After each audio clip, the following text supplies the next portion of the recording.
to the ball game. Take me out to the ground. Good morning. Welcome to Take Me Out to the Ball Game today here on the Armchair Quarterbacks, where we get you going with the news and notes of the day in just a few. And let's get it. Let's hit the ground running here on is it already July 22nd? Wow. So here we go on Thursday, July 22nd, 2021. The Big Ten Commissioner, Kevin Warren, says he got thrown into the fire. And that basically he's making excuses to why he did such a terrible job handling last year's pandemic. And so we have that going on where, once again, people don't want to take accountability for their actions. Kevin Warren should just flat out come out and say, I did a bad job. I was new, and not blame the pandemic. All the other commissioners could see, and look, you pay people to help you make these decisions. All these other commissioners could see, ACC, SEC, they could see what was really unfolding, and that was they needed to try to play college football. They waited until, what was it, the end of October? They played like 7 games, whatever the hell it was. It was just absolutely terrible. I will say this, he did a little better job than the Pac-12 commissioner, but not by much. Some sad news today. Bobby Bowden has announced that he has a terminal illness, and age 91, Bobby Bowden, of course, was the cornerstone. He is Florida State football for all intents and purposes. Without Bobby Bowden, I don't know if Florida State ever becomes a national power. When he took over in the mid-'70s, a lot of people don't realize that they were talking about doing away with the program. It was a different world back then. You didn't have the conference. First of all, he wasn't in the conference, but you didn't have the television money that kept you afloat. And they were having a hard time getting people in the stadium because before he showed up, I think Florida State had won like 3 or 4 games over the last couple of years. I think it was 3 games over the last 2 years before Bowden showed up.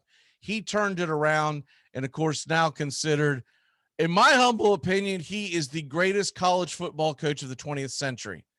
And when you not only you put into the fact of his 411 wins, and I don't want to hear how 12 were vacated by the NCAA, because if you're going to vacate it for something he had nothing to do with, which was a cheating scandal on test taking, which he had nothing to do with, but yet you're going to let Paterno keep his wins. I can only say one thing: kiss my ass, because that ain't right. That ain't right in any shape or form. Is that right? So I will always look at him as the true Division I college football leader in wins, 411 wins. And, of course, 2 national championships in 93 and 99, had his team in it for over a decade. 14 consecutive years that he kept Florida State in the top 5 at the end of the season. That has never been done. I don't think it will ever happen again. Because for it to happen again, you're going to have to not have a bad year. And even Saban has had a clunker or two where Alabama was still respected, but they didn't consecutively finish in the top 5 because they had a couple of losses that kept them out of it. So I don't think we'll ever see this again. I would be absolutely shocked. I know we won't see it in my lifetime, because Saban's not going to coach long enough to restart. He basically has to restart the mantra this year. It's not going to happen. Or I'm sorry, last year. It's not going to happen. And so when you look at that, I don't see how it's going to happen. In any program, no matter how good you are. And the other thing about Bowden's legacy, for a lot of people who don't realize this, is that Bowden has been leader of the FCA for years, and he gives a lot back to these kids. He's a big believer in his faith, and we just hope that for his remaining days that he has the best life he can have. Hopefully he gets to spend a lot of time with his loved ones, and hopefully the media leaves him alone. He did his part, and it's gonna be a tough day when we lose him. Me being I hide nothing about it. I'm a big Florida State fan. My dad graduated from there, et cetera, et cetera. And it's gonna hit me hard because I met Bobby Bowden when I was a child. I was a small child, and Bowden just came to Florida State. So it was either in 76, but it might have been in 77. I don't really remember. Um, and my dad brought me to a Florida State Boosters Club meeting in Jacksonville, Florida. And I met him, and I was a little kid. And when I was much younger, I had a very bad stuttering problem, very bad.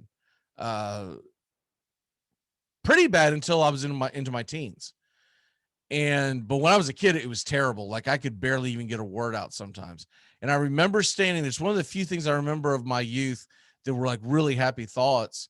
And I remember standing there talking to him. I don't know what I was saying. I don't remember. I was a little kid, but I know it was going a mile a minute and probably stuttering through the entire thing. And what struck me the most about Bobby Bowden, not all of his wins, not his championships, not his demeanor, not the fact that he was always just a very nice guy and did things the right way, but he stood there and looked and listened to a kid where I was, I don't know, 3, 4, maybe at the most 5 years old. And I'm stuttering and stammering and trying to whatever the hell I was talking about. And he stood there the entire time and he listened. He stared into my eyes. He listened. There were people coming up like trying to pull at him, and he told them to stop. He let me finish whatever the hell it was I said. I'm sure it was nonsense.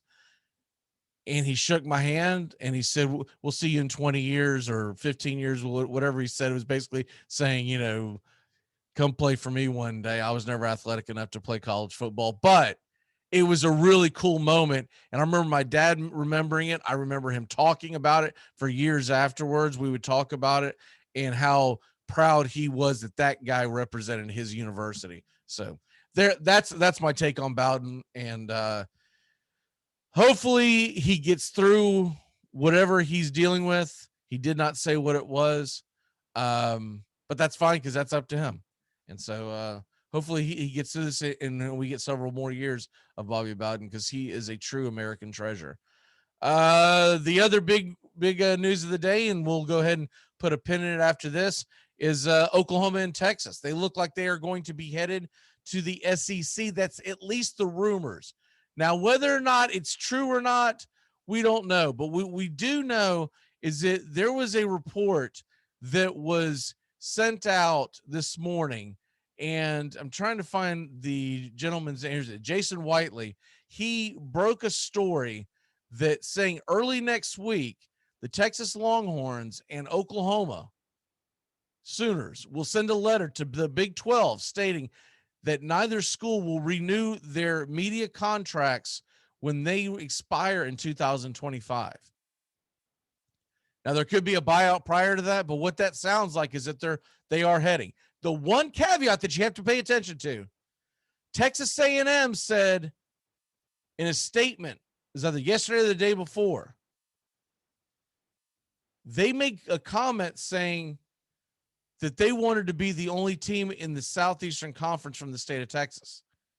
So this could be an issue, and we'll see what happens with them. Now, I think at the end of the day, if you're the SEC, you're going to take Oklahoma and Texas over Texas A&M. But is that fair to push out Texas A&M? And so we'll see what happens with that. We'll see if they end up having to pay them, give them a nice little chunk of change to keep them happy. But this story is not over. It's just beginning. And I, for one, think that if this happens, let's just say it goes smoothly. Texas and Oklahoma they go 14. We're going to talk about this on the show next week because Justin's on vacation. So Monday, I think we'll talk about this next week. How would you split up the rest of the Big 12? How would you split it up? Because I don't believe it stands by itself. You could add BYU and maybe add another team that wants to defect from another, whatever. But you're going to be really, really hurting for media if you lose Texas and Oklahoma.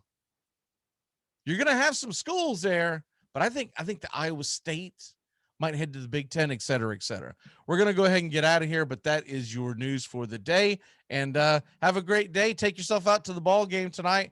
We've got a lot of good games going on, including some of the bigger ones. I'll just throw a couple out at you before we take off. Tonight, in Major League Baseball, that's about the only thing that's kicking nowadays. You've got the Atlanta Braves and Philadelphia Phillies. They're 2-3 in the National League East, and they will play tonight. I believe it's 7:05 first pitch, and then a couple of other games. Tigers and Rangers are on in the early slate. No one really cares about that. They're both out of it, but you might be able to see what may or may not get traded away. Rays are at the Indians tonight, and then the other big game, Yankees and Red Sox. I think the Yankees are in a win 3 out of 4, or they can go ahead and kiss the division goodbye. They're still in the wild card hunt, so it's not over for the Yankees. You can't go in there and lay an egg and get swept again. You got to go in there and play good baseball. It's Hoke versus Montgomery. We will see you mañana.